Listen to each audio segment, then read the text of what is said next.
Welcome back to IGNOU वाला दोस्तों। BEGG 174 बात करूं आपका क्रिएटिव राइटिंग, ये आपकी लिटरेचर के सब्जेक्ट है, इंग्लिश लिटरेचर है जिसके पास, हालांकि उसकी इंग्लिश बहुत बेहतरीन होगी लेकिन जिसने पढ़ा नहीं है उसकी कह नहीं सकते कुछ। क्रिएटिव राइटिंग बात करूं, क्या देख रहे हो, 2022 का क्वेश्चन पेपर आपको मैं दिखा रहा हूँ। ठीक, कैसा आया था, 3 घंटे का आपको मिलने वाला है समय, और बात करूं आपके मैक्सिमम मार्क्स रहने वाले हैं यहाँ पर 100। और now we will discuss English literature previous year questions. Okay चलो चलते हैं फिर। हाँ, सेक्शन ए बात करूं आपके सेक्शन ए या पार्ट 1 की, right short notes on any two of the following. आपको शॉर्ट नोट्स मिलने वाले हैं किन्हीं दो के ऊपर, 10 नंबर का एक रहने वाला है।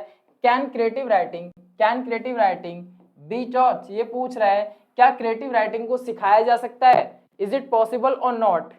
You will give answer as per your syllabus, as per your content. And second question, suggestions for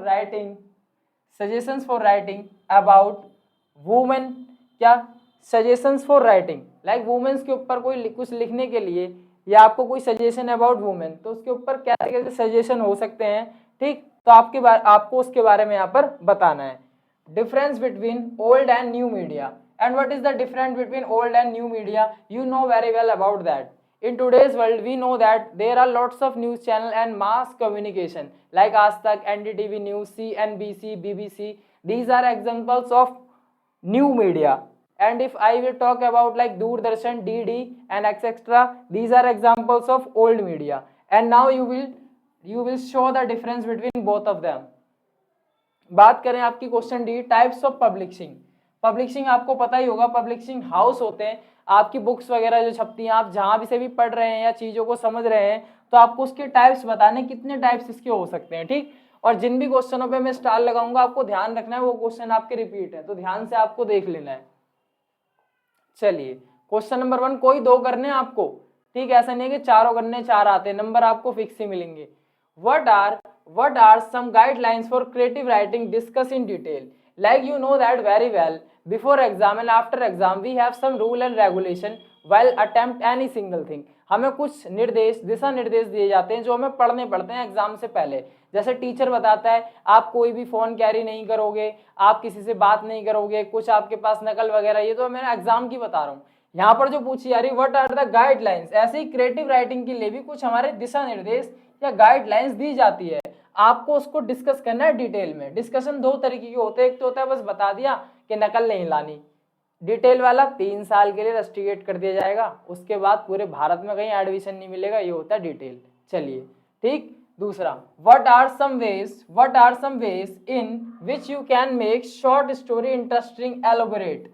like ऐसे कौन कौन से तरीके हैं जिससे तुम जो शॉर्ट स्टोरीज होती हैं, आजकल आप यूट्यूब पे भी देखते हो, मम्मी आप बीमार हो, मैं दवाई लेकर अभी आता हूँ, अरे नहीं मेरे पास तो पैसे ही नहीं है, अब मैं क्या करूँ, फिर अगला लिखा होता है पार्ट 2 कमिंग सून। तो ऐसी वीडियोस आप देखते होंगे। तो what are some ways in which you can make short story interesting and elaborate. बहुत सारी वीडियोस ऐसी हैं जो शॉर्ट्स में ही आप देखते होंगे, तो आपको भी कुछ ऐसी क्या बताना है, उसको एलोबरेट करना है कि कैसे कैसे हम उनको इंटरेस्टिंग बनाए जा सकते हैं। अब सब्जेक्ट आपके पास है तो आपको तरीके भी बताऊंगी। चलिए, what guidelines should be follow when writing online media. अब आपको इसमें बताया गया है आपको कौन से दिशा निर्देश फॉलो या मानने चाहिए जब आप क्या कर रहे हो, जब आप ऑनलाइन राइटिंग करते हो, उनके बारे में आपको डिस्कशन यहाँ पर करके दिखाना है। 500 वर्ड्स में आपको आंसर देना है। Question number 5, technology has brought in a dramatic change in publishing. Keeping this in mind and write detailed note on new concepts in publishing. यहाँ पर आपको क्या है, technology has brought dramatic change, जैसे ही जैसे आपको पता है हमारी तकनीक आती जा रही है, काफी सारे चेंजेस हमें देखने को मिले हैं, तो आपको बताना है इस पे जो डिटेल नोट बताना है कि पब्लिशिंग पेज पे क्या क्या प्रभाव पड़ा। ठीक, बात करूँ आपके सेक्शन बी की, पार्ट 1 हमारा खत्म हो गया, पार्ट 2 की बात करूँ, आप देख रहे हैं question 6, giving below are opening lines of short story, giving below are the opening lines. यहाँ पर एक स्टोरी है, उसकी ओपनिंग लाइन्स आपको दी गई है। ओपनिंग मतलब वो स्टोरी शुरू कैसे हुई, अब आपको क्या करना है वो देखो। गिविंग बिलो मतलब नीचे दिया गया है, what are the opening lines of a short story, complete the story in 500 words, giving it a suitable examples, a title. Now first you will read short story. The car whizzed past me at breakneck speed and I barely managed to leap out of its way, I caught a glimpse, ये आपकी जो story है तो आपको इसको complete करके आप दिखाना है, ठीक। अब इंग्लिश लिटरेचर लिया है तुमने या इंग्लिश ओनर जो भी आपका सब्जेक्ट है करना तो आपको पड़ेगा ही। Write a feature in about 500 words, depression is becoming very common among youngsters. Who is youngster? I am a youngster and you are also a youngster. If you are 18 plus, you will be count in a category of youngster.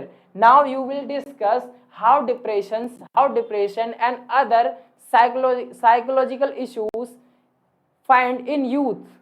तो आपको इसके बारे में आपको बताना। Write a travel article for elderly people about holy place, all the amenities provided to make their visit comfortable. आपने देखा होगा तीर्थ यात्रा पे भी ओल्ड एज कौन होते हैं, जो हमारे दादा नाना फूफा फूफी मामा मामी, हालांकि वो जवान भी हो सकते हैं, ओल्ड एज। तो आपको बताना है जब भी वो ट्रैवल करते हैं उन्हें कैसी कैसी सुविधाएं चाहिए होती है और क्या क्या हम देख सकते हैं उनकी जो यात्रा है उसे मंगलमय या आरामदायक या सुविधाजनक बनाने के लिए। चलिए, राइट 10-14 लाइन्स, आपको 10 से 14 लाइन यहाँ पर लिख के दिखानी है, 10 से 14, 10 to 14 lines of a poem on any social theme, giving it a suitable title। कोई भी आपको सोशल थीम लेनी है, समाज से रिलेटेड कोई भी आपको एक पोएम बनानी है 10 से 14 लाइनों की। Structure a TV advertisement to publicise a new soft drink. जैसा आपने स्टिंग कार्ड देखा होगा, स्टिंग पावर, अक्षय कुमार आते हैं पीछे से भाग भाग के, गोरिल्ला पीछे आता है, फोटो खिंचवाते हैं, हेडशॉट, ऐसा तो नहीं कहता खैर वो। चलिए, तो आपको क्या बताना है, आपको लाइन लिख के दिखानी है कैसे आप उसे इफेक्टिव बनाओगे, ठीक। तो 10 क्वेश्चन आपके मैंने यहाँ पर आपको बता दिए, इसमें जो आने वाले हैं आपके। अब आपको दिखा रहा हूँ मैं दिसंबर 2022 का पेपर, जो भी क्वेश्चन रिपीट होगा उस पर स्टार लगाऊंगा। हालांकि देखो ये सब्जेक्ट ऐसा है, अगर आपका ये सब्जेक्ट है तो मैं पूरा भरोसा करता हूँ आप सबने सोच समझ कर ही लिया होगा, लेकिन कुछ लोग जो इसमें गलती से फंस गए हैं वो डरे ना, एग्जाम टाइम में इनके आंसर्स भी हम ही कराएंगे या इनके नोट्स आपको अवेलेबल कराएंगे। चलिए, कोशिश हमारी पूरी रहती है ना, ऐसा मत करिए सर धोखा दे रहे हो, कोशिश की बात कर रहे हो। अगर जैसे आपकी मान के चलिए ज्यादा बच्चों की प्रॉब्लम हुई तो हम इसका काम करेंगे, अगर 5 भी बच्चों की ये प्रॉब्लम हुई तो भी हम कोशिश पूरी करेंगे। दिसंबर 2022 का क्वेश्चन पेपर अब आपको दिखा रहा हूं मैं। चलिए, बात करूं क्या है, क्रिएटिव राइटिंग के ऊपर ये डिस्कशन चल रहा है, ठीक। पहला क्वेश्चन, राइट शॉर्ट नोट्स। जैसे आपने जून 2022 के क्वेश्चन में भी देखा था, 4 शॉर्ट नोट्स आपको दिए जाते हैं और कोई भी 2 अपनी पसंद से, जैसे कहते हैं ना मक्खी भिनक भिनक गुड़ चुपक, मेरी टीम में आ गया तो कोई भी 2 तुम्हें उठाने पड़ते हैं, जो तुम्हें आसान लगे जो तुम कर लो। पहला, थीम्स फॉर शॉर्ट स्टोरीज। देखिए व्हाट्सएप और यूट्यूब ने लोगों को इतना पागल कर रखा है, इसका आंसर तो तुम्हें देना ही पड़ेगा, मैं नहीं बताऊंगा बिल्कुल भी। आपको थीम्स बतानी है, शॉर्ट स्टोरीज अगर किसी को बनानी हो, किस किस मुद्दे पे किस किस इशू पे वो बना सकता है। Prerequisites for travel writer. Types of TV program आपने डिबेट्स देखी होगी, प्रोग्राम देखी होगी, प्रमोशन देखे होंगे, परफॉर्मेंस देखी होगी। टाइप्स ऑफ टीवी प्रोग्राम से आपको यहाँ पर बताने। कैरेक्टरिस्टिक्स ऑफ न्यू मीडिया, जो आपका न्यू मीडिया चल रहा है, चाहे वो आपका सुधीर चौधरी का ब्लैक एंड व्हाइट हो, डीएनए जो पहले था आता था ना, हालांकि डिऑक्साइड न्यूक्लिक एसिड मत कह देना इसे, वो प्रोग्राम का नाम है। चलिए, तो आपको जो भी अच्छा लगे इसमें से 2 आपको उठा लेने, 4 करोगे जब भी आपको 20 नंबर मिलेंगे, 2 करोगे जब भी 20 नंबर मिलेंगे। क्योंकि मुझे पता है जब मैं बचपन में छोटा था उसमें लिखा रहता ना, कोई 5 करे मुझे 6 आते थे, मैं 6 करे आता था नंबर मेरे को, फिर भी एक बार तो टीचर ने कम दे दिए थे। तो ऐसा मन करता है जो कोई ज्यादा होशियार होता है 6 कर देता हूँ, ऐसा मत करना। Do dialogue help to endure read ability, give a reasoned answer। Do dialogues help to endure read ability, मतलब पढ़ने की जो आदत है या कुछ और इसमें बताया गया है, एक बार थोड़ा इसे रीचेक करना पड़ेगा मेरे को, ठीक है।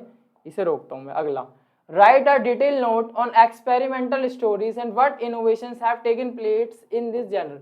तो रिपीट क्वेश्चन है, शॉर्ट स्टोरीज के बारे में आपको पता ही है।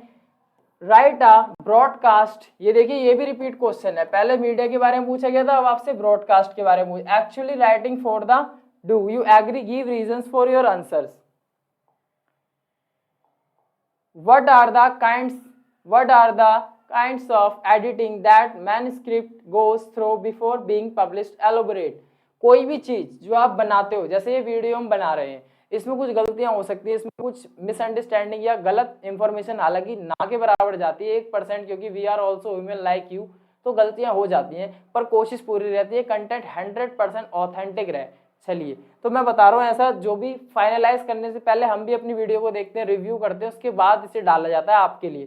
तो यहाँ पर यही लाइन कह रही है, right the kinds of editing that manuscript goes through before मतलब पहले, बीइंग पब्लिश्ड एलोबरेट, कोई भी चीज पब्लिश करने से पहले, जैसे आपके घर में हिंदुस्तान टाइम्स आ रहा हो, नवभारत टाइम्स आ रहा हो, पंजाब केसरी आ रहा हो, है ना, और काफी सारे न्यूज़पेपर्स के नेम है, पहले उन्हें रिव्यू किया जाता है जब जाके वो आते हैं। Giving below are the opening lines to a short story. देखिए रिपीट क्वेश्चन है, शॉर्ट स्टोरी के बारे में अगर आपने पढ़ लिया ना, मैं पूरा भरोसा दे रहा हूँ नंबर आपके आ जाएंगे ठीक ठाक। लड्डू question, write a feature the lesson learn from the कोविड-19 पैंडेमिक। आपको फीचर्स लिखने, जो कोरोना महामारी थी उनसे आपको क्या शिक्षा मिली। शिक्षा ये मिली, साफ सुथरा रहना चाहिए, बेकार की चीजें नहीं करनी चाहिए, और ह्यूमंस की जो एक्टिविटी है उनको कंट्रोल करना चाहिए। चाइना ने आगे निकलने के चक्कर में पूरी दुनिया को पीछे कर दिया। और इंग्लिश में लिखना है, write a nature of poem and 10 to 14 line. देखिए सेम क्वेश्चन है, रिपीट, ठीक है। तो मैं आपको बता रहा हूँ 3 क्वेश्चंस आपको रिपीट मिल गए, अगर 4 भी मिलने इसका मतलब 50% कंटेंट आपका रिपीट है। ट्रैवल आर्टिकल भी पहले पूछा गया था, स्ट्रक्चर ऑन टीवी एडवर्टाइजमेंट ये भी रिपीट है। 5 क्वेश्चन आपके कम से कम रिपीट है। 50% सिलेबस अगर आप क्वेश्चन पेपर सॉल्व करते हैं आपका कंप्लीट हो जाता है। उसके बाद भी अगर आप थोड़ा सा भी नहीं पढ़ते तो देखिए प्रॉब्लम हो सकती है। ठीक, धन्यवाद।